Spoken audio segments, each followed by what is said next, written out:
Film ini dimulai di sebuah rumah sakit pas perawat bernama Anna nyoba ngelaporin tentang pasien yang punya bekas luka gigitan dan nyoba ngamuk sampai nyakitin diri sendiri. Abis beresin laporannya dan karena jam kerjanya juga udah habis, Anna pun mutusin buat cepet-cepet pulang ke rumah biar bisa lebih banyak nikmatin waktu santai bareng suaminya, yaitu Louis.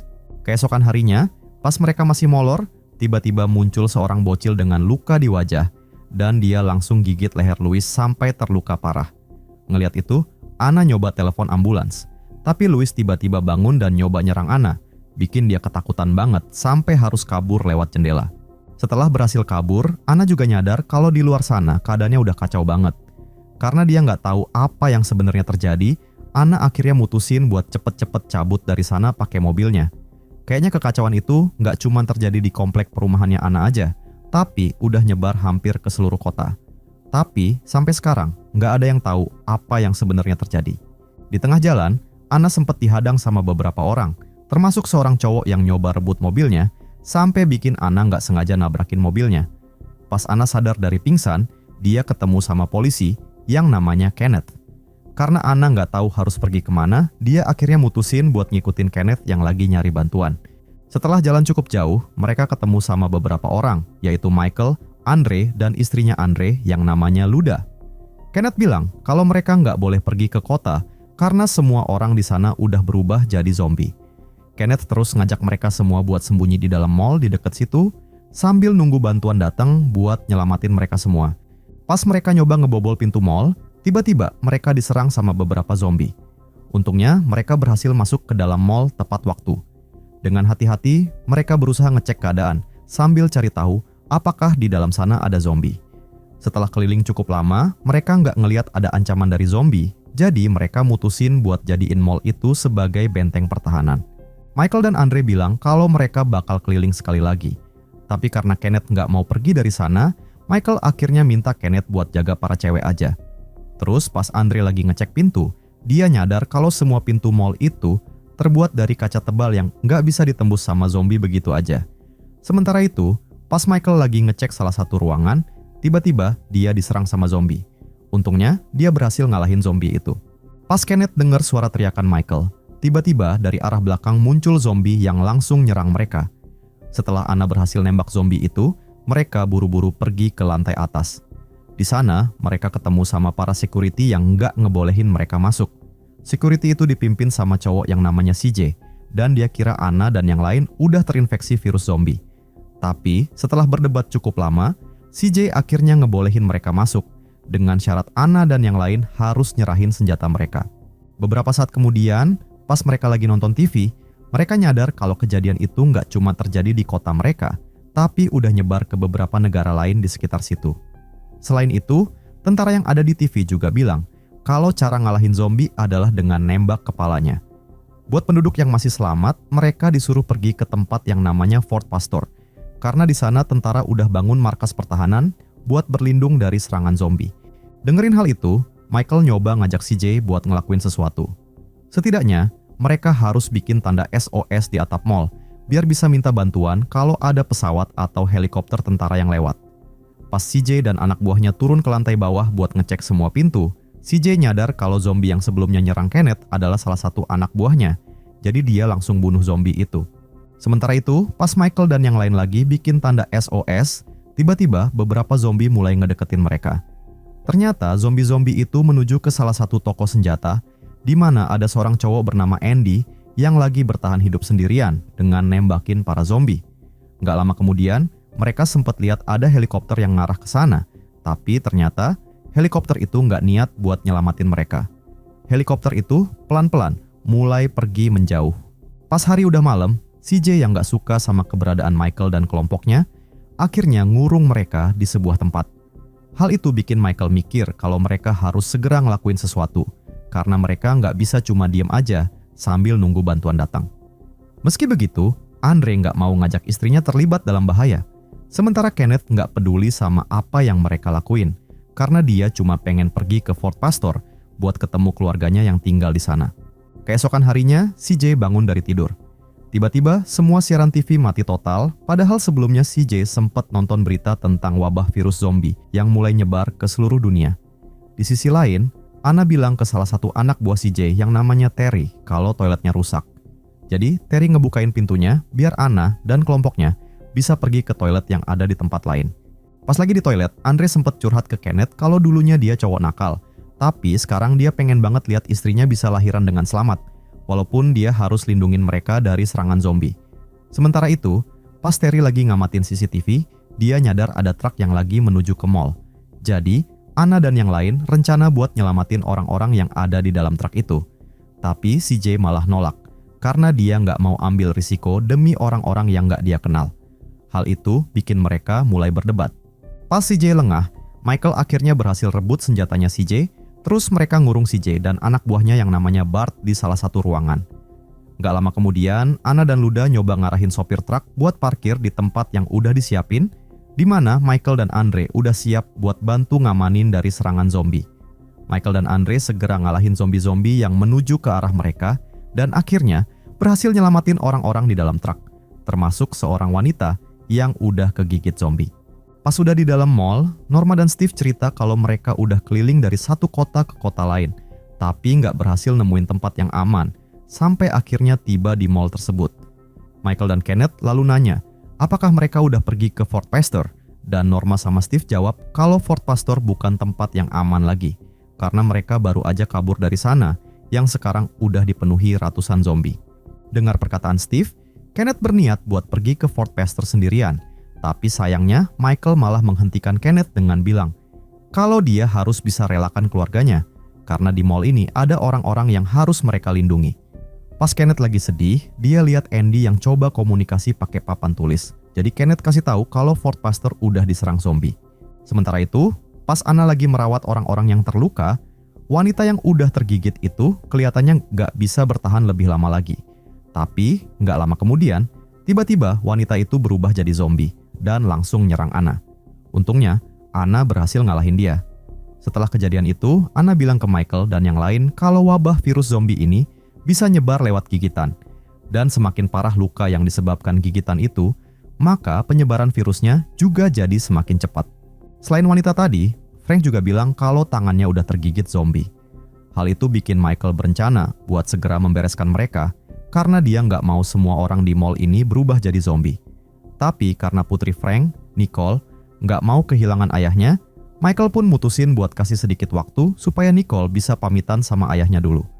Setelah Nicole pergi, Kenneth langsung nembak Frank tepat sebelum dia berubah jadi zombie. Selama berhari-hari kemudian, mereka menghabiskan waktu dengan cara menghibur diri sendiri. Kenneth dan Andy sering main catur bareng sambil pakai teropong buat komunikasi. Kebersamaan itu perlahan bikin mereka mulai menerima satu sama lain kayak keluarga sendiri. Bahkan, mereka juga sering bikin acara makan malam bareng. Suatu hari, pas listrik tiba-tiba padam, Michael ngajak CJ, Bart, dan Kenneth buat cek generatornya.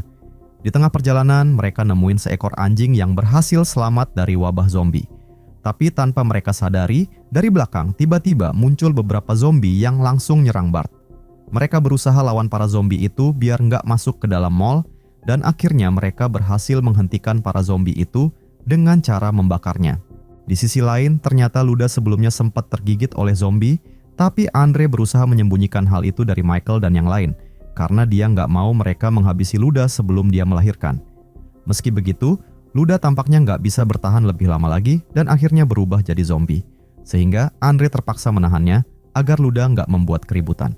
Lalu, saat Norma hendak mengecek keadaan Andre dan Luda, dia akhirnya tahu kalau Luda sudah berubah jadi zombie dan langsung menembaknya. Andre secara refleks juga ikut menembak Norma hingga mereka berdua akhirnya tewas. Ternyata, bayi yang dilahirkan oleh Luda juga sudah berubah jadi zombie, sehingga Anna nggak punya pilihan lain selain membunuh bayi zombie tersebut. Setelah kejadian itu, mereka semua tampaknya nggak mau bertahan di sini lebih lama lagi. Michael menyarankan agar mereka pergi dari sana dengan menggunakan beberapa mobil yang sempat dia lihat waktu melawan para zombie di basement. Dengar itu, Steve bilang kalau mereka bisa pergi ke dermaga karena dia punya kapal pribadi cukup besar yang bisa mereka pakai buat menyelamatkan diri ke sebuah pulau kecil yang dekat situ. Namun, mereka sadar nggak bisa melewati para zombie cuma dengan mobil biasa. Jadi mereka berniat buat upgrade mobil itu jadi kendaraan perang yang bisa nerobos gerombolan zombie. Dengan pakai peralatan yang ada di dalam mall, mereka akhirnya berhasil mengubah kedua mobil itu jadi kendaraan perang yang penuh dengan lapisan pertahanan, serta beberapa senjata buat lindungi diri dari serangan zombie. Sebelum pergi, Kenneth coba bilang ke Andy kalau mereka bakal pergi dari sana dalam 5 hari lagi. Tapi ternyata Andy udah kehabisan persediaan makanan, jadi Kenneth berencana kirim makanan ke Andy. Dengar itu, beberapa orang mulai debat karena mereka nggak bisa melewati para zombie cuman buat kirim makanan. Pas Kenneth lihat anjing peliharaan Nicole, dia pun mutusin buat coba kirim makanan pakai anjing itu. Meski Nicole awalnya sempat menolak, dia akhirnya terpaksa nurut sama perkataan Kenneth. Karena ternyata para zombie nggak tertarik sama si anjing sama sekali, dan rencana mereka berjalan dengan sempurna.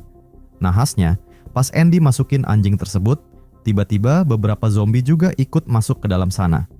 Mereka pun berusaha menghubungi Andy pakai walkie-talkie yang juga dibawa oleh anjing itu. Andy kemudian bilang kalau dia sempat tergigit oleh salah satu zombie, tapi tampaknya dia belum tahu kalau wabah virus zombie bisa menular lewat gigitan. Pas mereka lagi komunikasi sama Andy, tiba-tiba Nicole nekat bawa truk menuju tempat Andy, karena dia nggak bisa ninggalin anjingnya di sana. Hal itu bikin para zombie mulai berkumpul di tempat Andy. Melihat hal itu, Michael dan beberapa orang lainnya berencana pergi menyelamatkan Nicole. Tapi karena Steve nggak mau ikut, Michael pun mempercayakan Steve untuk selalu jaga pintunya sampai mereka kembali dari tempat Andy. Dengan berjalan lewat gorong-gorong, mereka akhirnya tiba di depan toko Andy dan langsung menembaki para zombie yang mencoba menyerang mereka, sampai akhirnya berhasil masuk ke dalam toko tersebut. Setelah berhasil menemukan Andy, Kenneth nggak punya pilihan lain selain menembak Andy yang sudah berubah jadi zombie. Akhirnya, mereka menemukan Nicole beserta anjingnya. Untuk bisa kabur dari serangan zombie, CJ punya ide buat meledakkan gas menggunakan sniper yang dia ambil dari toko Andy. Setelah gas itu meledak, mereka segera kabur dari sana. Tapi sayangnya, Tucker jatuh dan kakinya terluka, sehingga dia langsung disantap oleh para zombie. Nggak lama setelah mereka sampai di depan pintu, ternyata Steve udah nggak ada di sana. Dia bahkan ngunci pintunya, bikin mereka semua kejebak di antara para zombie. Tapi untungnya, Anna berhasil buka pintunya tepat waktu. Ngelihat para zombie mulai masuk ke mall, mereka buru-buru nyelamatin diri dengan masuk ke lift. Pas nyampe di basement, mereka langsung naik ke mobil perang masing-masing biar bisa cepet-cepet cabut dari mall itu. Di sana, Michael dan kelompoknya berusaha lawan ratusan zombie yang nyoba ngepung mobil mereka pakai berbagai macam senjata.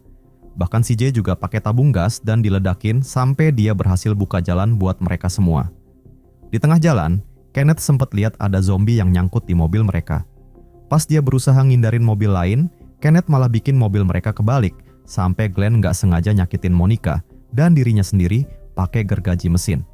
Sementara itu, Steve juga diserang zombie yang lompat ke arahnya. Kenneth dan Terry yang selamat dari kejadian itu langsung masuk ke mobil, dan karena zombie-zombie mulai berdatangan, Michael langsung gas ke dermaga yang tadi dibilang Steve. Pas sampai di dermaga, CJ nyuruh Kenneth dan yang lain buat cepet naik ke kapal, sementara dia nahanin zombie-zombies yang mulai datang. Tapi sayangnya, CJ malah kegigit, sampai akhirnya dia harus meledakin dirinya sendiri. Pas Kenneth dan yang lain udah naik ke kapal, Michael nyuruh mereka buat cepet-cepet cabut dari sana. Michael nggak ikut sama mereka karena dia udah kegigit zombie. Michael terus minta maaf ke Anna, dan itu bikin Anna sedih banget, karena sebenarnya Anna punya perasaan ke Michael. Beberapa saat kemudian, meskipun Anna udah kehilangan 2 orang yang paling dia sayang, dia berusaha buat tetap tegar dan mulai hidup baru bareng 3 orang lainnya, yaitu Kenneth, Terry, dan Nicole. Tapi pas mereka sampai di pulau yang dimaksud, ternyata semua penduduk di sana udah berubah jadi zombie.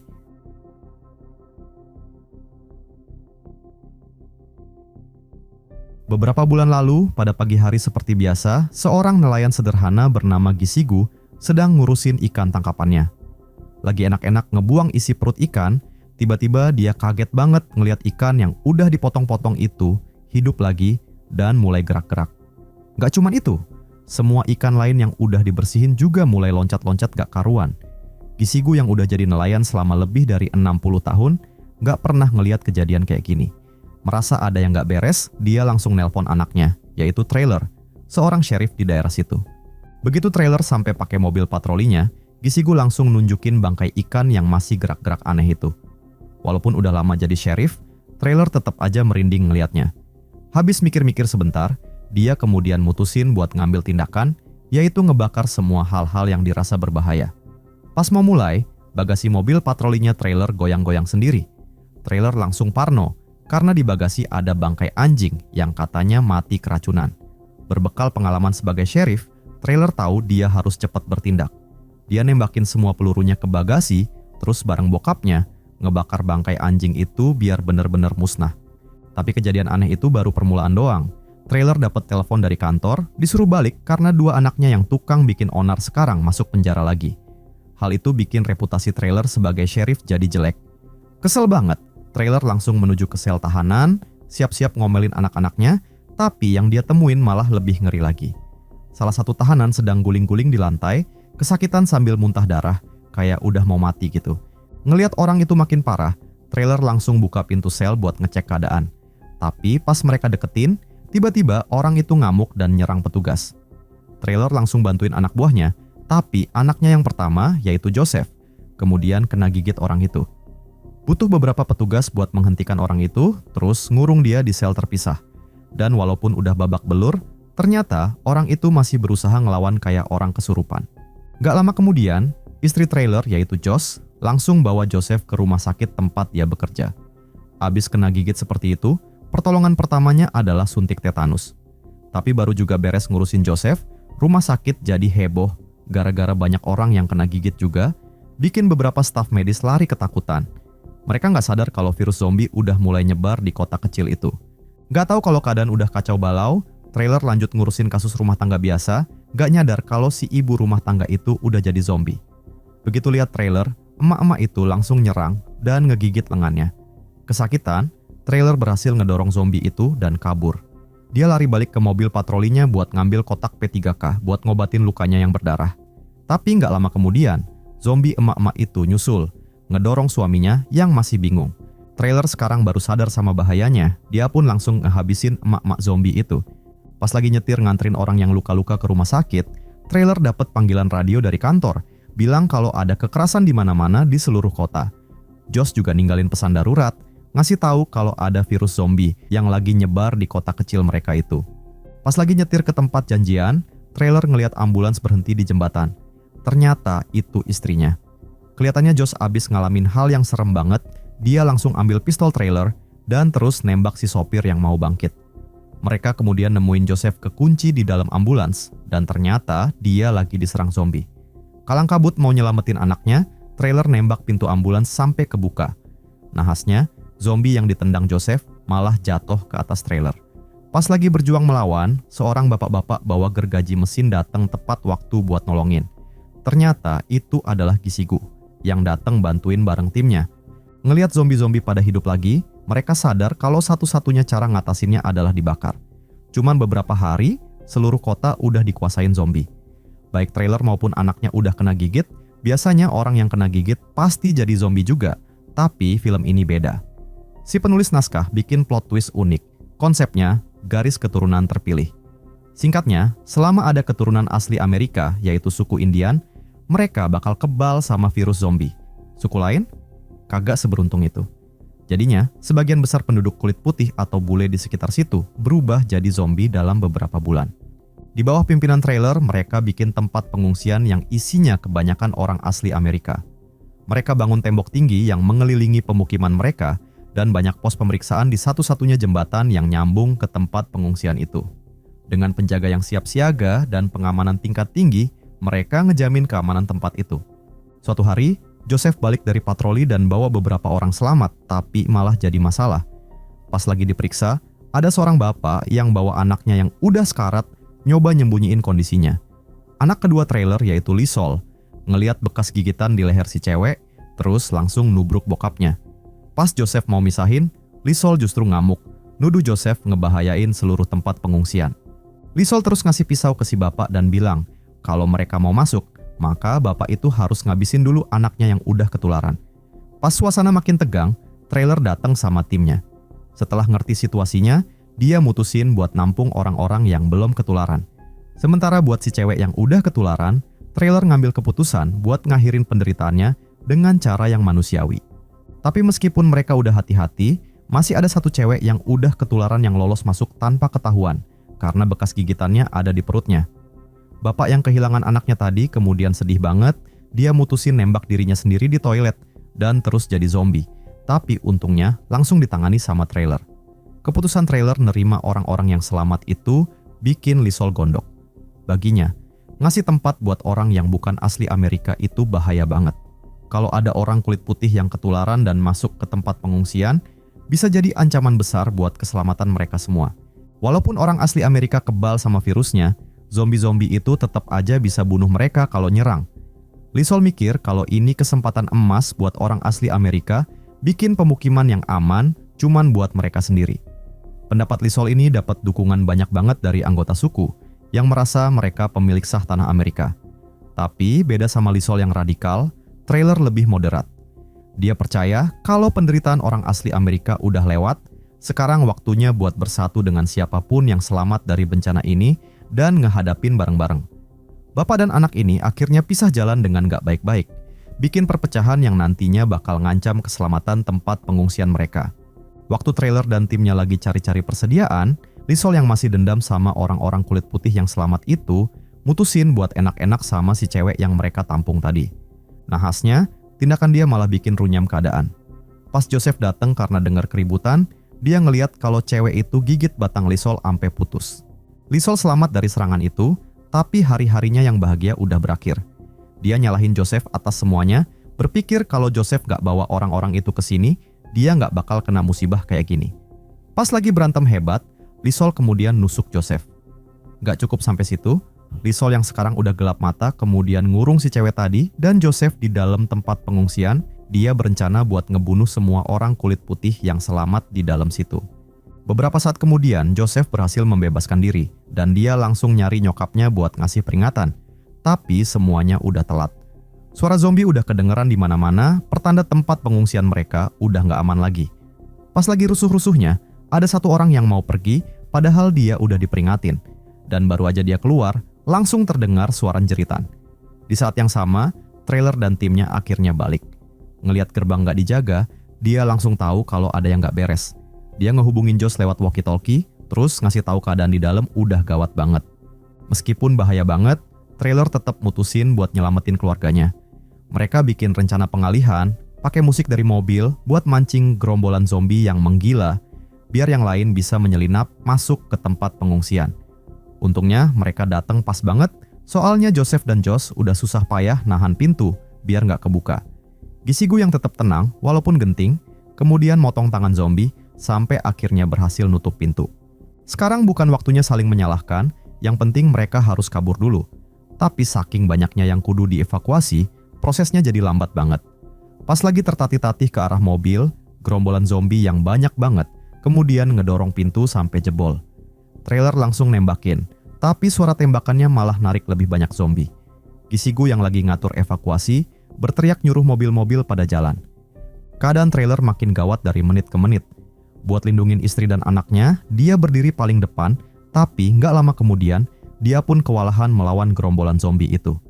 Karena walaupun kebal sama virusnya, kalau digigit sama segerombolan zombie sebanyak itu, pasti dia bakal mati. Josh dan Joseph yang sedih, kemudian ngikutin Gisigu kabur dari tempat pengungsian itu. Belum juga sempat ngatur napas, tiba-tiba ada orang yang menghubungi Gisigu, bilang kalau ada lebih banyak orang selamat yang nunggu ditolongin di gereja deket situ. Tapi ini semua bagian dari rencana jahatnya Lysol. Lysol sekarang udah gila, dan Gisigu tahu kalau dia harus ngehentiin cucunya itu, meskipun dia harus bunuh darah dagingnya sendiri. Gisigu dan timnya sampai di gereja, ngejutin anak buah Lysol dan langsung menghabisi mereka. Tapi Lysol sendiri nggak kelihatan batang hidungnya. Mereka nggak tahu kalau ini semua rencana licik Lysol.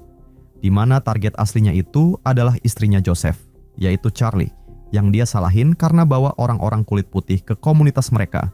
Pas Lysol ngelepasin zombie-zombie dari bagasi mobil, buat mau ngasih makan Charlie ke mereka, Josh akhirnya nggak tahan lagi dan langsung ambil pistolnya. Lysol udah kelewat batas, nggak bisa diajak ngomong baik-baik lagi. Josh kemudian nembak, dan di saat yang sama zombie-zombie itu juga lepas dan langsung nyerbu ke arah Charlie. Joseph datang pas banget buat ngebunuh zombie-zombinya, tapi sayangnya Charlie udah kena gigit di lehernya.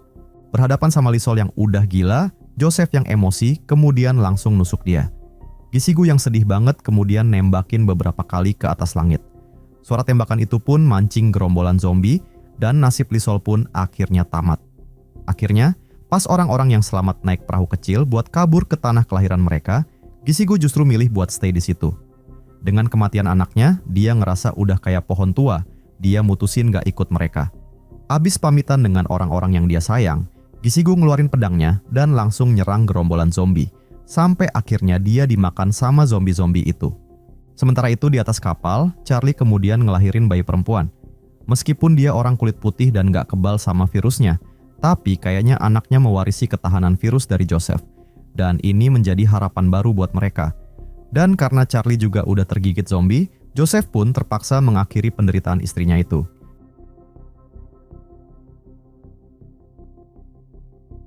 Di awal cerita, terlihat seorang pria bernama Federico yang lagi ngelakuin ritual pakai darah dan foto seorang cewek.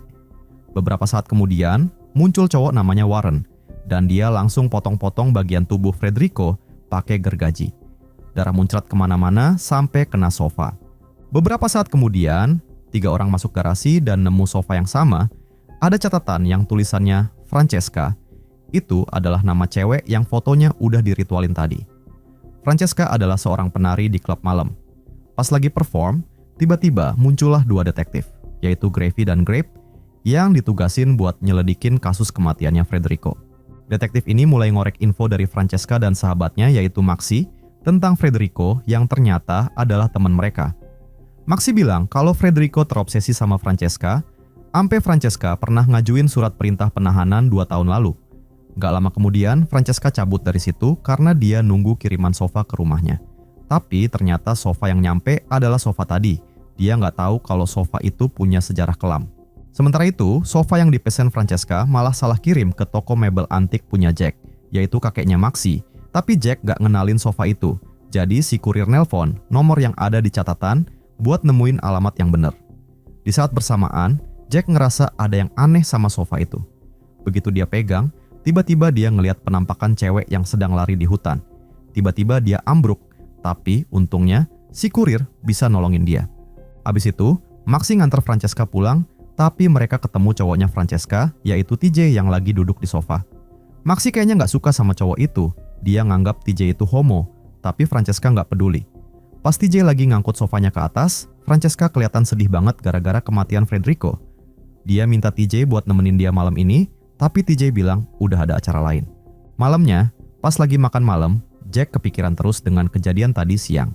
Dia ngobrol sama pacarnya, yaitu Ashanti, yang mikir kalau kakeknya punya bakat cenayang kayak almarhum ayahnya yang seorang dukun. Karena percaya kalau sofa itu kerasukan roh jahat, Jack mulai cari tahu tentang makhluk yang namanya Dibuk, yaitu roh jahat yang suka bergentayangan. Pas nonton video, dia tahu kalau nggak boleh ikut campur sama hal-hal jahat kayak gitu. Soalnya, bisa nyambung ke badan dan pikiran kita. Video itu juga ngingetin kalau bisa nimbulin masalah kesehatan aneh, gejala-gejala yang udah kelihatan di Jack. Sementara itu, Francesca sedang mandi dan dia dengar suara. Dia buka pintu dan kaget banget pas lihat Maxi pakai topeng badut serem. Abis itu mereka berdua nonton film bareng sambil curhat tentang masalah hidup. Maxi cerita kalau dia mau nutup toko antik ayahnya karena utangnya banyak banget. Francesca nyaranin dia fokus ke musik aja, soalnya itu juga passion Maxi. Sebelum pergi, Maxi bilang ke Francesca agar jangan mikirin Federico terus, soalnya kejadian itu bukan salah Francesca. Pas Maxi jalan ke mobil, dia ngerasa sofanya ngeliatin dia dari jendela, tapi pas ditengok lagi udah nggak ada. Beberapa saat kemudian, Francesca ngalamin pengalaman enak-enak yang bikin kesurupan pas lagi senderan di sofa. Tengah malam, dia tiba-tiba kebangun di kasur, kayak abis mimpi buruk gitu. Di saat yang sama, di belakang sofa, kelihatan sosok cewek yang sama seperti yang dilihat Jack di penglihatannya. Paginya, Francesca bangun dan nemuin beberapa lilin yang ngarahin dia ke sarapan di sofa. Dia mikir itu perbuatan TJ dan bilang terima kasih karena udah ngertiin dia. Di sisi lain, Detektif Gravy ngeliat-liat foto barang bukti dari TKP dan nemuin barang-barang voodoo yang ngarah ke Francesca. Akhirnya, dia manggil Francesca dan Maxi sekali lagi buat diinterogasi. Pas lagi ditanyain, Francesca bilang, kalau banyak cowok yang terobsesi sama dia, salah satunya adalah Federico. Dia nganggap Federico cuma temen, tapi Federico maunya lebih, makanya dia ngajuin surat perintah penahanan. Francesca percaya kalau pacarnya sekarang kebal sama pesonanya, beda sama cowok-cowok lain. Dan hal ini yang bikin Maxi nganggap pacarnya Francesca adalah homo.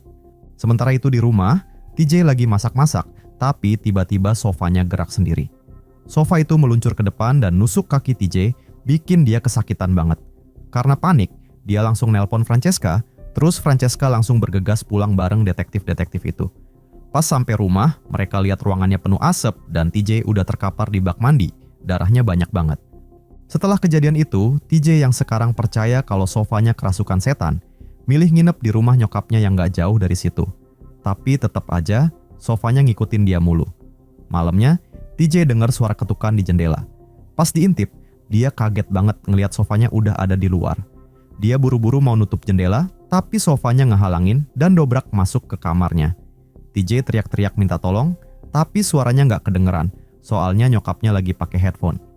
Akhirnya, sofa itu nusuk dia, bikin TJ tewas seketika. Di tempat lain, Jack makin dalam nyari tahu tentang Dibuk dan nemuin fakta kalau setan itu memakan jiwa korbannya.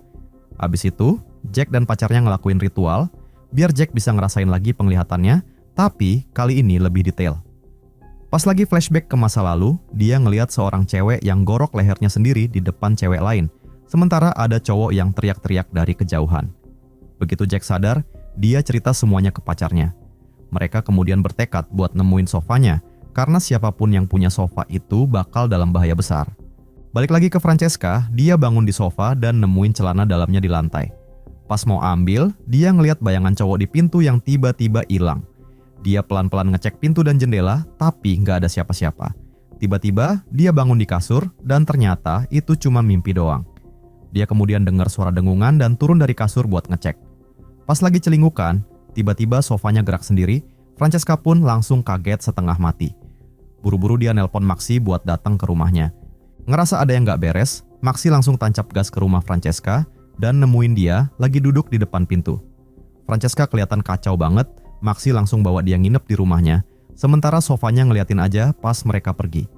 Besok paginya, Francesca balik ke rumahnya dan pas lagi bengong ngeliatin sofa, dia dapat telepon dari detektif Gravy, disuruh cepet-cepet ke kantor polisi.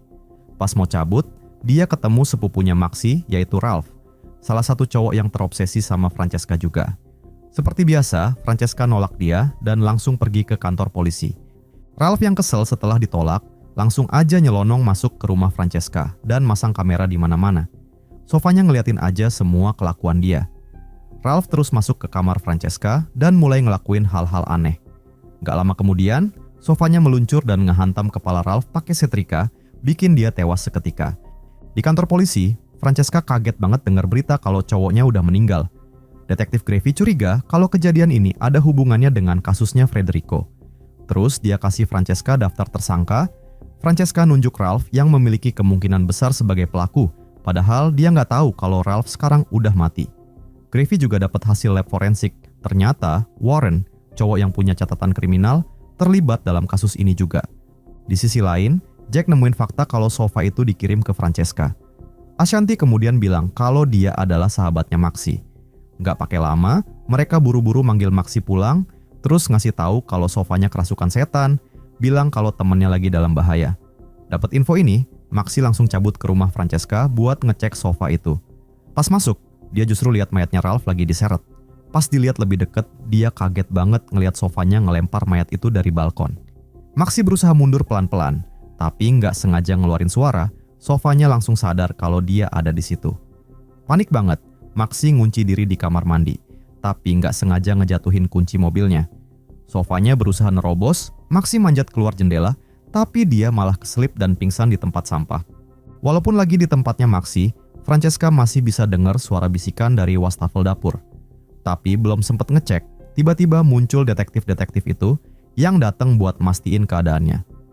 Francesca bilang dia khawatir sama Maxi, karena udah 2 jam dia nggak bisa dihubungin. Sambil ditemenin 2 detektif, Francesca kemudian pergi ke apartemennya.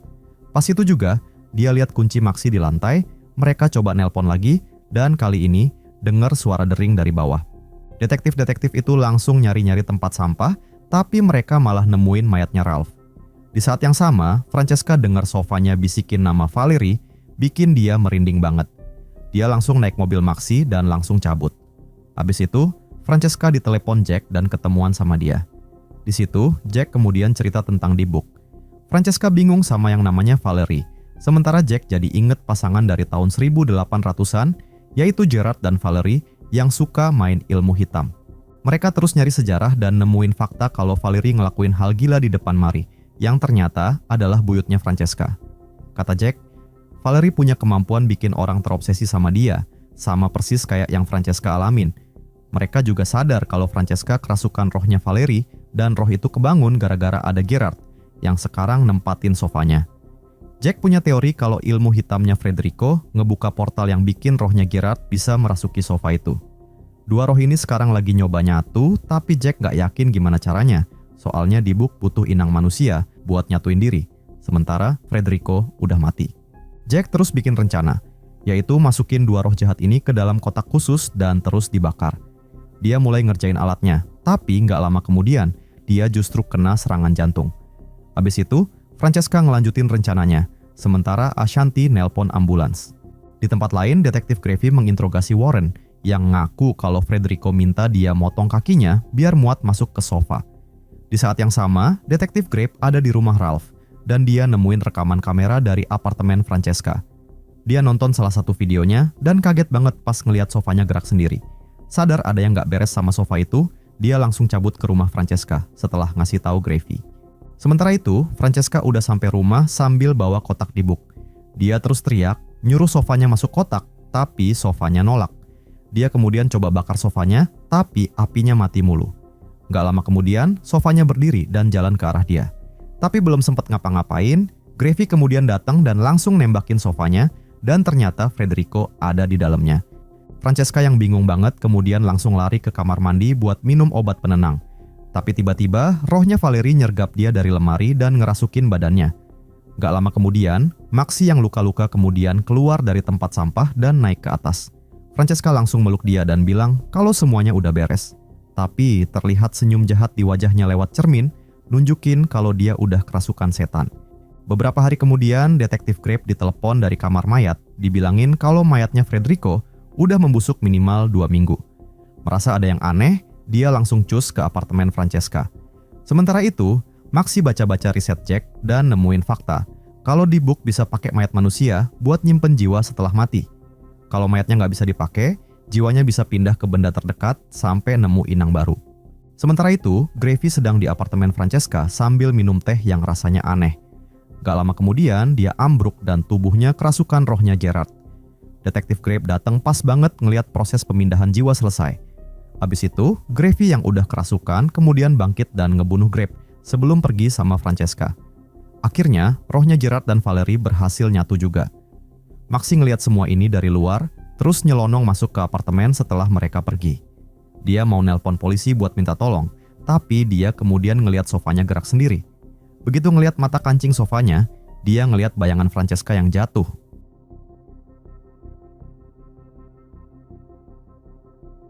Di masa depan, terlihat pemandangan kota yang udah kayak kota mati, hancur lebur kena radiasi. Hampir semua orang udah tewas, cuma sisa beberapa orang yang hidup. Hidupnya pada susah banget, nyari makan aja susah. Di suatu tempat, terlihat cewek muda namanya Annie. Dia pakai baju pelindung anti radiasi, terus jalan ke kota buat nyari persediaan. Abis dapat barang-barang yang dibutuhin, dia balik ke rumah. Rumahnya ada di lembah hijau yang dikelilingin gunung dan hutan, pemandangannya indah banget. Ternyata, daerah ini nggak kena radiasi, jadi hidup di sini masih normal-normal aja. Begitu nyampe rumah, Annie langsung buka baju pelindungnya dan mandi bersih-bersih buat ngilangin radiasi yang nempel. Habis itu, dia masak makan malam dari bahan-bahan yang dia kumpulin di kota, dia makan, dan terus tidur. Besoknya, Annie keluar rumah bareng anjingnya buat ngecek perangkap-perangkap yang dia pasang. Tiba-tiba, si anjing ngendus sesuatu dan lari, Annie pun langsung mengikuti dia. Gak lama kemudian, mereka nyampe deket mobil. Ada cowok namanya John yang pakai baju pelindung, Annie langsung sembunyi dan ngintipin John pas dia lagi ngecek daerah sekitar. Alat pendeteksi radiasinya nunjukin gak ada radiasi di area itu. Jadi John dengan bahagianya buka baju pelindungnya. Dia terus tarik napas lega, terus nyebur ke air terjun deket situ. Ngeliat itu, Annie langsung panik, buru-buru nyamperin John dan nyuruh dia keluar dari air. John kaget dan langsung nodongin pistol ke Annie. Tapi Annie nenangin dia, bilang dia nggak mau nyakitin John. Dia jelasin kalau John nggak boleh mandi di air itu karena udah kena kontaminasi radiasi dari kota. John langsung ketakutan, cepet-cepet keluar dari air. Tapi ternyata udah telat, radiasinya udah kena dia, terus dia langsung muntah-muntah. Dalam keadaan lemes banget, John lari ke mobilnya buat ngambil suntikan, terus nyoba nyuntik dirinya sendiri. Tangannya gemeteran, jadi Annie nyoba bantuin. John udah pasrah, berpikir dia nggak bakal selamat, terus dia mohon-mohon sama Annie buat ngebakar mayatnya nanti. Tapi Annie nggak mau nyerah gitu aja, dia bawa John ke halaman belakang rumahnya, dimandiin sampai bersih, biar nggak ada lagi radiasi yang nempel. Abis itu, Annie bawa John masuk ke rumah, tapi beberapa hari kemudian kondisinya makin parah aja. Annie tetap kasih obat ke John dan ngerawat dia dengan penuh perhatian. Suatu malam, John demam tinggi banget, dia meringis kesakitan. Annie nyoba nurunin panasnya pakai air, tapi nggak mempan, John tetap nggak sadar. Udah hopeless banget, Annie cuma bisa berdoa biar John cepet sembuh. Dan entah karena keajaiban atau bukan, suatu sore John akhirnya sadar juga. Sambil duduk-duduk di teras, Annie nunjukin album foto ke John. Dia cerita tentang adiknya yang pergi nyari persediaan, tapi nggak pernah balik, dan juga bokapnya yang meninggal gara-gara kena radiasi. Sekarang, Annie cuma tinggal di sini ditemenin sama anjingnya doang. John terharu banget dengar ceritanya. Terus dia ngaku kalau dia itu insinyur peneliti yang kerja di fasilitas pemerintah. Dia juga bagian dari tim yang merancang baju anti radiasi yang dia pakai pas mereka pertama ketemu. Besoknya, pas Annie lagi bertani, John nyamperin dia dan nanya soal traktor yang nganggur itu. Annie bilang traktornya mogok karena bensinnya habis. John ngasih tahu ada pom bensin deket situ, terus ngajakin ke sana. Awalnya Annie ragu-ragu, karena nggak ada listrik buat mompa bensinnya. Tapi pas John bilang kalau mereka bisa ambil bensinnya secara manual, Annie langsung siap-siap berangkat. Akhirnya, Annie pergi ke pom bensin dan berhasil ngisi penuh tangki traktornya. Dia loncat-loncat ke girangan sambil dadah-dadah ke John yang lagi ngeliatin dia lewat teropong senapan. Gak lama kemudian, Annie balik ke rumah terus ngucapin terima kasih ke John. Dia ngaku gak kepikiran buat mompa bensin secara manual sebelumnya. John ngangguk-ngangguk, mungkin karena hidup sendirian bikin Annie jadi gak kepikiran hal-hal kayak gitu. Terus, John curhat tentang masa lalunya sendiri, tinggal di bunker pemerintah bikin dia ngerasa hidupnya kayak stuck. Dia cerita kalau dia bikin mobil ala gerobak dan baju anti radiasi itu buat ngejelajah dunia dan ngerasain bebas lagi, meskipun artinya dia harus taruhan nyawa. Makin hari, John makin sehat, dia mulai terbiasa dengan hidup sederhana ala Annie di desa. Suatu hari, Annie ngajak dia ke kolam dekat situ yang aman dari radiasi. Dia nangkep ikan gede, terus mereka makan bareng. John ngerasa beruntung banget ketemu Annie, soalnya tempat ini persis seperti yang dia cari-cari pas dia kabur dari bunker. Musim dingin makin dekat, Annie bilang, mereka harus nyetok makanan banyak-banyak, soalnya tahun lalu dia hampir mati kelaparan. Dia berharap bisa benerin freezer biar bisa nyimpen ikan dari kolam. Dia cerita kalau dulu dia punya generator, tapi sekarang udah rusak. Dengar itu, John langsung pergi ke ruang generator buat coba-coba benerin, tapi hasilnya nihil. Akhirnya dia ngajak Annie ke air terjun, terus ngasih ide baru. John ngusul buat bikin listrik sendiri dari air terjun. Caranya, mereka harus bikin roda gerigi gede yang bakal muter kalau kena air. Annie seneng banget sama idenya, jadi mereka balik ke rumah buat bikin rencana lebih lanjut. John jelasin kalau mereka butuh kayu banyak banget buat bikin roda geriginya. Masalahnya, gak ada pohon yang cukup gede di sekitar situ. Jadi mau gak mau, mereka harus ngerobohin gereja terdekat dan pakai papan-papannya. Tapi Annie langsung nolak mentah-mentah. Sebagai orang yang taat beragama, dia cerita kalau pas dia sendirian dulu, gereja itu jadi tempat pelarian dan penghibur lara buat dia. Gereja itu bahkan dibangun almarhum bokapnya, yang dulunya adalah pendeta di sana. John ngehargain perasaan Annie, jadi mereka ngebatalin ide itu, terus fokus nyari cara lain buat ngidupin generatornya. Suatu sore, pas Annie lagi bertani, John nemu supermarket kosong, terus langsung aja minum-minum ciu di sana. Pas Annie nemuin dia, John udah mabok berat dan jadi kasar ke Annie. Annie kemudian bawa John pulang, tapi kelakuannya John yang kasar itu bikin Annie sedih banget. Besok paginya, John minta maaf atas kelakuannya yang gak jelas itu, dan Annie yang masih berusaha memahami John, kemudian memaafkan dia. Biar John gak bete lagi, malamnya Annie bikin makan malam romantis buat mereka. Dia buka botol anggur dan terus minum. John agak bingung ngeliatnya, karena dia tahu kalau Annie gak pernah minum alkohol. Meskipun begitu, mereka tetap nikmatin makan malamnya, terus dansa-dansa sampai malam. Abis itu, Annie ngajak John ke kamarnya buat berkebun, tapi John malah menolaknya dan bilang kalau dia gak mau merusak hubungan mereka dan dia masih butuh waktu. Beberapa hari kemudian, pas Ani lagi jalan-jalan bareng anjingnya di perbukitan, dia ketemu sama cowok namanya Caleb. Mukanya kayak kecapekan berat dan kurang gizi. Walaupun gak kenal, Ani merasa kasihan sama dia. Terus diajaklah dia ke rumahnya. John langsung waspada dengan kehadiran Caleb, sampai-sampai ngeluarin senapannya, tapi Ani nenangin dia, bilang kalau cowok ini gak bahaya. Caleb mulai cerita, dia bilang kalau dulu tinggal bareng orang-orang lain di tambang gak jauh dari situ, tapi sekarang radiasinya nyampe ke tempat mereka. Gara-gara itu, teman-temannya pada jadi gila dan bunuh-bunuhan. Caleb kabur nyelamatin diri, sampai akhirnya tiba di tempat ini. Abis itu, Ani ngobrol empat mata sama John, berdiskusi pengen ngebolehin Caleb tinggal di rumah mereka. John sebenarnya keberatan, tapi dia nggak bisa ngomong apa-apa, karena ini rumahnya Ani. Pas lagi makan bareng, kedua cowok ini cerita-cerita tentang pengalaman ngeri mereka di dunia yang udah kayak neraka sebelum bertemu dengan Ani. John inget pernah ketemu anak kecil yang kena radiasi pas dia lagi jalan ke utara. Si anak kecil itu kesakitan parah, minta dibunuh aja biar nggak menderita lagi. John kasihan banget, jadi dia nembak dan buang mayatnya di pinggir jalan. Abis makan malam, Ani nganter Caleb ke dalam kamar, nyuruh dia istirahat. Ngeliat mereka deket banget, John langsung kasih saran buat hati-hati, karena mereka nggak tahu latar belakang si orang baru ini. Dia agak curiga dengan ceritanya Caleb yang bilang, kalau dia satu-satunya orang yang selamat di tambang. Tapi Ani malah jadi defensif, nanya kenapa John nggak cerita soal anak yang kena radiasi tadi. John ngaku pengen cerita, tapi nggak berani aja. Akhirnya dia ngumpulin keberanian dan ngasih tahu kebenaran yang bikin kaget. Ternyata anak itu adalah saudaranya Ani. Kondisinya udah parah banget, jadi John terpaksa bunuh dia. Ani langsung nangis, tapi dia ngerti situasinya John dan akhirnya maafin dia sekali lagi. Besoknya, John dan Caleb pergi berburu di hutan. Caleb nyeletuk kalau dia seiman sama Ani. Terus dia muji-muji Ani, sikapnya yang baik dan semangatnya yang tinggi. John langsung cemburu berat dengernya, tapi dia masih diemin. Mereka kemudian berhasil nangkep burung liar dan terus dibawa pulang. Malamnya, mereka ngomongin lagi proyek kincir airnya. Caleb nentang ide pakai kayu gereja, katanya itu tempat suci buat ibadah.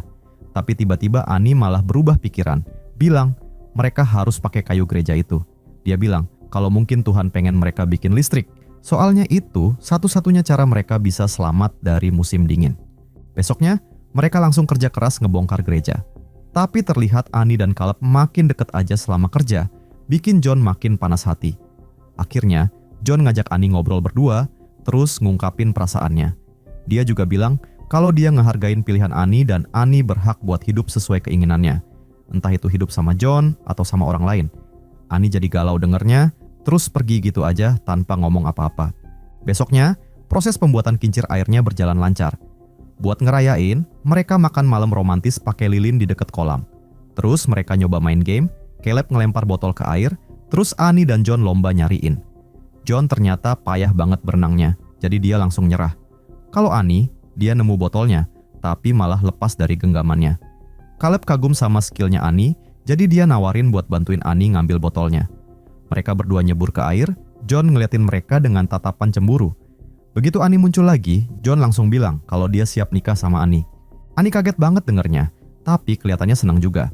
Mereka masuk kamar buat ngobrol lebih lanjut, tapi John ternyata mabok gara-gara kebanyakan minum ciu. Ani yang lagi haus kasih sayang nyoba bangunin John, tapi dia malah diusir. Kecewa berat, Ani kemudian pergi ke kamarnya Caleb dan berdiri di depan pintu. Dia galau banget, bingung sama perasaannya sama kedua cowok itu, jadi dia ragu-ragu mau ngetok apa enggak. Tapi tiba-tiba Caleb buka pintu dan narik Ani masuk ke dalam kamarnya. Paginya, Ani sarapan bareng Caleb, bikin John cemburu. Abis itu, dua cowok ini lanjut ngerjain kincir air mereka. Pas lagi jalan, John malah ngucapin makasih ke Caleb. Soalnya, gara-gara Caleb dia jadi sadar kalau dia cinta sama Ani. Caleb jadi risih dengernya dan dia diem aja. Walaupun pada nggak akur, kedua cowok ini akhirnya berhasil nyelesain kincir airnya, terus masang di atas air terjun. Tapi Caleb yang pakai baju anti radiasi yang ribet itu kemudian keselip pas lagi manjat. John langsung sigap nangkep talinya, berusaha nyelamatin dia. Tapi pas mereka tatap-tatapan, John ngerasain ada dendam dari Caleb. Dia sadar kalau Caleb nggak bakal nolongin dia kalau posisinya dibalik.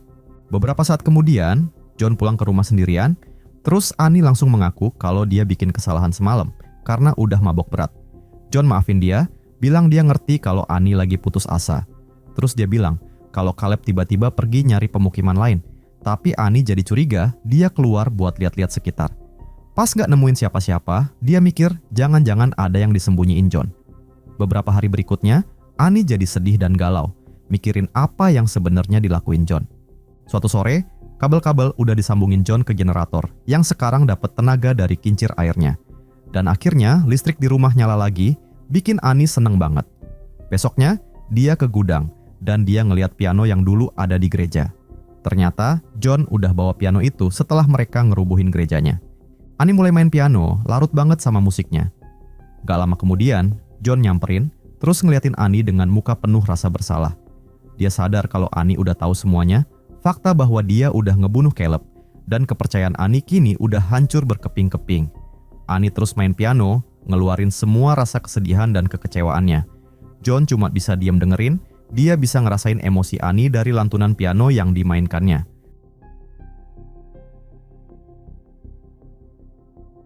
Gak ada satupun orang yang tersisa di kota Ogden Marsh di Iowa. Tiap sudut kota udah kebakaran parah di tengah malam. Ini semua dimulai 2 hari yang lalu. Warga lagi asik nonton pertandingan baseball SMA, tapi tiba-tiba berhenti pas ngeliat Rory masuk ke lapangan bawa senapan. Mukanya kayak orang linglung. Deputi Russell buru-buru ngusir orang-orang dari lapangan, sementara Sheriff David nyamperin Rory. Dia ngira Rory lagi mabok, jadi dia coba pelan-pelan nyuruh Rory nurunin senjatanya. Tapi tahu-tahu Rory malah mau nembak, David langsung sigap nembak duluan, bikin Rory tewas seketika. Malamnya, David ketemu sama istrinya Rory yaitu Peggy dan anaknya yaitu Kurt. Dia minta maaf, bilang kalau Rory mabok, jadi dia nggak punya pilihan lain. Tapi Peggy nggak percaya, terus nampar David. Dia bilang kalau Rory udah taubat dari alkohol bertahun-tahun. David merasa bersalah banget, gak bisa tidur, tapi istrinya yang lagi hamil, yaitu Judy, bilang kalau dia udah ngelakuin hal yang benar. Besoknya, David dapat telepon dari lab, dia kaget banget pas tahu hasil tes darahnya Rory gak ada alkoholnya sama sekali, padahal udah dites 2 kali. Bingung dan kesel, David pergi ke lapangan baseball dan nemuin kepala sekolahnya, yaitu Ben, yang lagi duduk bengong, mirip kayak Rory pas mau nembak itu. David sampai manggil-manggil berkali-kali biar Ben sadar, terus ngobrol-ngobrol dikit. Sementara itu di rumah sakit, Deirdre bawa suaminya, yaitu Bill, ke dokter Judy. Bill ini ngotot, bilangnya dia cuma capek doang, padahal mukanya udah kayak orang kesurupan. Pas Judy nanya pertanyaan lain, dia malah ngulang jawaban yang sama. Malamnya, Deirdre dengar suara berisik di garasi, dia langsung lari nyoba ngecek. Dia nemuin traktornya nyala sendiri, tapi Bill nggak ada di situ. Abis matiin mesinnya, Deirdre dengar anaknya teriak-teriak, jadi dia lari balik ke rumah. Dia panik banget pas lihat kamarnya kosong, tapi untungnya anaknya nemuin dia dan nyuruh dia diam. Mereka sembunyi di lemari dan anaknya bilang kalau Bill bawa pisau. Tiba-tiba mereka dengar suara Bill naik tangga, jadi mereka berusaha diam, tapi nahasnya Bill tetap nemuin mereka. Dia langsung aja ngunci pintunya dari luar. Gak peduliin teriakan panik keluarganya, Bill malah nyiram bensin ke seluruh rumah itu dan terus dibakar. Pas polisi dan pemadam kebakaran nyampe, semuanya udah telat. Deirdre dan anaknya udah meninggal. Dan ternyata Bill justru sedang asik-asik motong rumput pas rumahnya kebakaran. Terus pas Judy ngamuk-ngamuk dan nanya kenapa dia ngelakuin itu, Bill malah bersiul-siul doang. Abis itu, dia dibawa ke kantor polisi buat nunggu dipindahin. Dia cuma berdiri bengong di selnya dan gak ngapa-ngapain. Di luar kota, 3 pemburu lagi jalan di rawa-rawa dan mereka nemu parasut nyangkut di pohon. Pas mereka narik ujungnya dari air, mereka teriak-teriak ngeliat mayat pilot tentara. Polisi langsung datang buat ngecek, terus Russell inget pernah denger gosip soal pesawat jatuh di rawa, yang waktu itu kayak bohongan banget. Soalnya mustahil gak ada yang melihat pesawat segede itu jatuh. David dan Russell mutusin buat naik perahu ke rawa-rawa itu, dan kaget banget pas nemuin ada pesawat di dalam air. Di langit ada kamera drone ngezoom ke arah kota, ada tulisan mulai protokol pengamanan. David punya teori, dan dia nyoba nyari tahu sumber air kota itu dari mana. Dan ternyata bener aja, sumber airnya dari rawa itu, dan rumah pertama yang terdekat adalah rumah Rory. Pesawat tentara jatuh ke sungai tapi nggak ada beritanya di media, jadi pasti ada yang nggak beres. David curiga kalau pesawat itu ngeracunin air dan bikin orang pada sakit. Dia dan Russell datengin wali kota, minta dia matiin pasokan air, tapi wali kota nggak mau. Katanya kalau airnya dimatiin, tanaman pada mati dan kota bakal bangkrut. David cemas banget sama keselamatan keluarganya, dia mutusin buat ngelanggar perintah dan langsung aja matiin pasokan air, bahkan sampai copot katupnya, biar nggak ada yang bisa nyalain lagi. Pas balik ke kantor polisi, dia lihat Bill berdarah-darah di lantai selnya. Mereka kira dia udah mati, tapi pas dideketin, Bill bangun dan langsung nyerang mereka, dan mukanya udah kayak zombie. David baru sadar kalau Bill harusnya udah dijemput sekarang. Pas dia nyoba nelpon atasannya, tapi telepon dan internet mati semua. Dia kemudian keluar kantor, keadaan kota sepi kayak kuburan, cuman ada cewek lewat naik sepeda mini. Tiba-tiba, ada mobil hitam misterius ngambil fotonya David, terus pas David deketin, mobilnya langsung kabur. Habis itu, David pergi ke kamar mayat. Pas ngecek mayat pertama yang dia temuin, ternyata mulut sama matanya dijahit. Terus ada suara dari meja lain, ternyata mayat itu masih hidup. Pas David ngecek, mukanya juga dijahit. David langsung nyoba motong-motong benang di mayat itu. Tapi si mayat malah ngasih peringatan, tapi keburu si dokter mayat nyerang David dari belakang. Ternyata dokternya juga udah ketularan. Terjadi baku hantam, si dokter mau bunuh David pakai alat pemotong tulang, sampai bikin bahunya David luka. Tapi David kemudian narik kabelnya, bikin alatnya itu malah nusuk si dokter sampai akhirnya tewas. Tapi alat pemotong tulangnya malah mantul-mantul di lantai, dan untungnya Russell datang nyelamatin.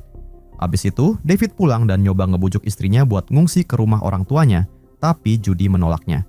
Dia bilang, kalau waktu kayak gini, seluruh kota butuh dokter. Tiba-tiba, Judy ngeliat ada orang di luar rumah, terus David keluar buat ngecek gudang. Tapi dia malah ditangkap sama tentara. David dibawa ke bis, terus dia ngeliat banyak warga lain yang juga diculik, termasuk Judy dan Russell.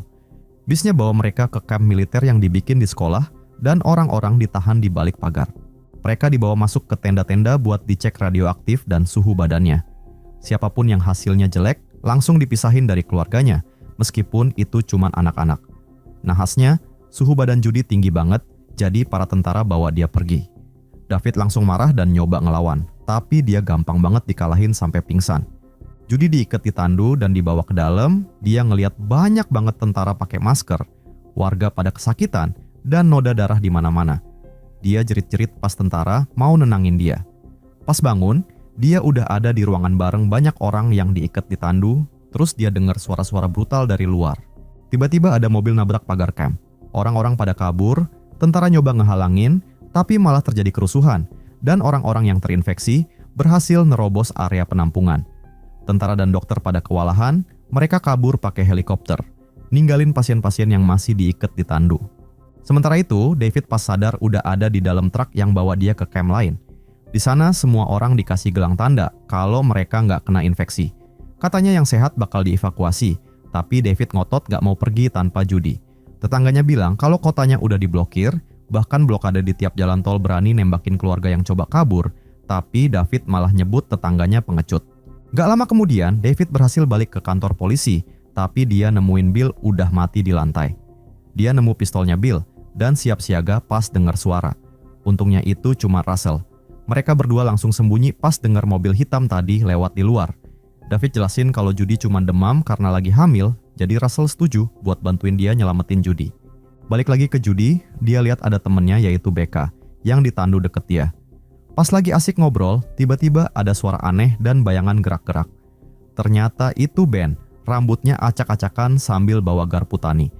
Udah jelas banget kalau dia ketularan, dia langsung keliling ruangan dan ngebunuh pasien pakai garpu itu. Akhirnya dia nyamperin Becca, tapi sebelum ditusuk, Judy teriak buat ngalihin perhatiannya. Ben langsung lari ke arah Judy, dia ngangkat garpunya, tapi langsung ditembak sama David dan Russell. Mereka langsung nyelamatin Judy dan Becca, dan terus keluar. Di luar, keadaannya udah kayak abis perang, banyak banget korban berjatuhan. Terus mereka mulai jalan ngelewatin kota, semuanya hancur dan kebakar. Mereka juga ngelihat ada orang yang terinfeksi yang sedang nonjok-nonjokin mobil, tapi untungnya dia nggak sadar akan keberadaan mereka. Mereka lagi nyari-nyari mobil yang masih bisa jalan, tapi tiba-tiba mereka dengar suara. Mereka pun langsung sembunyi di balik truk. Ternyata ada pemburu yang lagi ngejar-ngejar orang dan nembakin mereka, abis itu mayatnya dibuang ke belakang truk. Untungnya mereka cepat pergi dan ngelanjutin perjalanannya. Akhirnya mereka sampai di dekat rumah pacarnya Becca, terus Becca langsung lari nyariin pacarnya, yaitu Scotty. Scotty nyambut mereka sambil bawa senjata. Tapi pas David nodongin pistol juga, Scotty langsung minta maaf. Bilang dia cuma mau mastiin aja. Dia cerita nyokapnya juga baik-baik aja dan lagi ngumpulin persediaan, tapi obrolannya kepotong pas mereka ngelihat ada orang-orang yang datang mendekati mereka. Mereka pada sembunyi di gudang, terus ngeliatin segerombolan tentara ngerubungin rumah itu dan bawa si nenek keluar buat dites. Scotty nggak tahan lihat itu, jadi dia langsung lari keluar buat nyelamatin ibunya, nggak peduliin peringatan David. Tapi para tentara malah nembakin mereka berdua, terus dibakar pakai penyembur api. Para tentara kemudian dapat perintah buat nyisir daerah itu, terus salah satunya masuk ke gudang. Tapi dia langsung ditangkap sama David dan Russell, terus dibawa ke belakang sambil diancam. Si tentara masih muda banget, dia bilang dia juga nggak tahu detailnya. Pasukannya cuma disuruh terbang ke sini doang. Dia nggak daftar tentara buat nembakin warga sipil, terus janji kalau dilepasin, dia nggak bakal ngasih tahu siapa-siapa soal mereka. David ngasih dia kesempatan, tapi tetap sambil ngancam. Si tentara kemudian keluar dan bilang ke yang lain kalau nggak ada siapa-siapa di sini, jadi mereka langsung pada cabut. Besok paginya, mereka nyampe di rumah David. Russell sibuk benerin mobil butut, sementara yang lain ngumpulin perbekalan. Judy mampir ke kamar bayi buat pamitan, tapi dia nggak sadar kalau ada Peggy yang udah jadi zombie di belakangnya. Di bawah, David dengar suara berisik dan langsung lari ke kamar bayi. Dan ternyata Judy udah diikat di kursi. Tiba-tiba Kurt yang udah jadi zombie langsung nyerang dia. David mau ngambil pistolnya yang jatuh, tapi Peggy malah nusuk tangannya pakai pisau sampai nancep di lantai. Terus dia ngambil pistolnya dan nodongin ke Judy. Buat ngalihin perhatian Peggy, David ngingetin dia kalau David lah yang udah bunuh suaminya. Peggy kemudian ngarahin pistolnya ke David, tapi David cepet banget ngerebut pistolnya dan ngelepasin tangannya yang nancep di lantai. Dia dorong Kurt, terus nusuk Peggy sampai tewas. Kurt kemudian ngambil pistolnya dan pas mau nembak David, tapi Russell nembak duluan dari jendela. Abis itu, David ngelepasin Judy, Russell kemudian masuk dan nembakin lagi mayat-mayatnya buat jaga-jaga. Judy agak terganggu ngeliat kelakuan Russell, dia takut Russell juga ketularan, tapi David ngingetin dia kalau Russell udah nyelamatin nyawa mereka. Mereka kemudian langsung pergi pakai mobilnya, tapi pas lagi jalan, Becca kemudian batuk-batuk. Russell ngira dia udah ketularan, jadi mereka pada ribut. Tiba-tiba mereka ngelihat helikopter lewat, jadi biar nggak ketahuan, David kemudian belokin mobilnya dan sembunyi di tempat cuci mobil. Sambil nunggu helikopternya pergi, Becca ngelihat ada orang di luar. Dan tiba-tiba, platform cuci mobilnya bergerak dan mesinnya nyala. David coba ngeluarin mobilnya, tapi ketahan sama platformnya. Gak lama kemudian, segerombolan zombie karyawan ngerubungin mobil dan nyerang mereka. David nyoba ngelawan satu zombie dan ada satu lagi yang nyerang Becca. Becca langsung jedotin kepalanya si zombie ke mobil, terus nendang dia sampai jatuh. Abis berantem habis-habisan, David akhirnya berhasil ngedorong zombie satunya dan akhirnya mereka bisa majuin mobilnya. Tapi ada zombie lain yang nongol di belakang mobil dan ngelilitin selang ke lehernya Becca. Terus Becca ditarik keluar dan langsung dibunuh. David langsung rem mobilnya. Dia dan Russell ngelawan zombie-zombie itu, sementara Judy lari ke Becca. Nahasnya, helikopternya lewat dan terus ngebom mobil mereka. Beberapa saat kemudian, mereka lanjut jalan kaki, nemu truknya Russell yang udah hancur kena paku. Tiba-tiba, mereka ngelihat mobil hitam misterius itu deketin mereka. David pengen nyolong mobilnya, tapi Russell malah ngamuk, ngelemparin paku ke jalan sampai bikin mobilnya kebalik dan hancur. Ada agen keluar dari mobil itu, Russell kemudian mau nembak dia, tapi David nyegah dan nyoba nyari informasi. Si agen bilang kalau pesawat yang jatuh itu sedang mengangkut senjata biologis prototipe yang dirancang buat ngerusuhin populasi, tapi justru jatuh pas mau ke Texas buat dihancurin. Virusnya punya masa inkubasi selama 48 jam sebelum aktif. Dengar itu, David langsung marah dan nonjok si agen, tapi si agen bilang kalau dia mau ngebantuin. Tapi tiba-tiba Russell malah nembak mati agennya. Dan di sini David akhirnya sadar kalau temennya pasti udah ketularan juga. David langsung ambil senapan Russell, tapi Russell malah ngeluarin pistol lain dan nodongin ke mereka, maksa buat balikin senapannya, sambil ngingetin udah berapa kali dia nyelamatin nyawa mereka. Abis itu, Russell nyuruh pasangan itu lanjut jalan. Tapi beberapa saat kemudian, Russell malah nembakin semua pelurunya ke udara. David nyoba nenangin dia. Pas Russell nurunin senjatanya, David langsung nonjok dan ngambil senapannya. Pas ngeliat ke langit, Russell akhirnya sadar kalau dia udah kena infeksi. Dia kemudian minta jalan bareng mereka sebentar aja, biar ditemenin di saat-saat terakhirnya. Gak lama kemudian, mereka lihat jalan tolnya diblokir sama tentara. Russell bilang dia bisa mengulur waktu, jadi David kasih pistolnya ke Russell, terus dia lari ke arah tentara buat ngalihin perhatian mereka. Russell nyoba nembak, tapi dia keburu ditembak duluan sama tentara. Sementara David dan Judy mengendap-endap dan nyebrang perbatasan kota. Akhirnya mereka nyampe di rest area, tapi yang bikin ngeri, Ada 3 truk penuh muatan yang harusnya buat evakuasi orang-orang sehat, tapi ternyata isinya mayat semua. Dari selongsong pelurunya, ketahuan kalau semua ini emang rencana pemerintah dari awal. Untungnya ada truk biasa yang masih bisa dipakai, dan David langsung mengumpulkan perbekalan buat kabur. Dia kemudian nemu radio tentara, terus dengar komunikasi tentang sesuatu yang gawat bakal terjadi 10 menit lagi. Dia langsung pergi ke garasi dan ngeliat truk para pemburu yang isinya mayat-mayat. Yang artinya mereka udah ada di sekitar sini. Tiba-tiba terjadi mati lampu di gedung itu. Judy ngeliat bayangan, dia langsung sembunyi sambil ngambil pisau. Pas para pemburu nemuin dia, Judy langsung lari dan sembunyi di ruangan yang isinya mayat-mayat. Pas salah satu pemburu ngecek ruangan itu, Judy nyoba ngilangin rasa jijiknya dan sembunyi di antara mayat-mayat. Jadi si pemburu nggak ngeliat dia dan langsung pergi.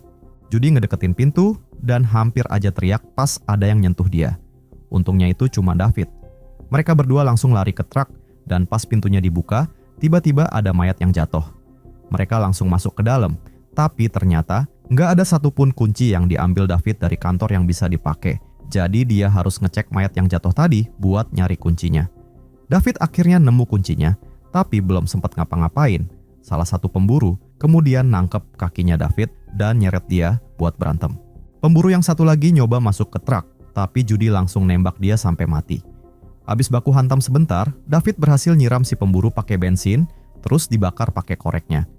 Abis itu, pasangan ini langsung cabut pakai truk, dan karena David bawa radio militernya, mereka dengar hitungan mundur yang bentar lagi nyampe 0. Tiba-tiba ada suara ledakan gede banget, terus cahaya terang menghancurkan seluruh area. Mereka sadar kalau militer udah ngebom kota mereka sendiri. Gelombang ledakannya sampai kena truk mereka, bikin mobilnya terpental keluar jalan. Tapi untungnya mereka berdua masih selamat. Mereka pegangan tangan sambil ngeliatin kotanya hancur lebur jadi puing-puing. Pasangan ini langsung cabut ke kota terdekat, nggak sadar kalau kamera drone masih ngikutin mereka dan ngasih tulisan mulai protokol pengamanan. Sementara itu, berita di mana-mana bilang kalau kotanya kebakaran biasa tapi nggak bisa dipadamin gara-gara angin besar dan ledakan yang dilihat orang-orang itu cuman kecelakaan pabrik kimia. Beberapa saat kemudian, ada reporter di TKP, tapi tiba-tiba muncul orang yang udah kena infeksi.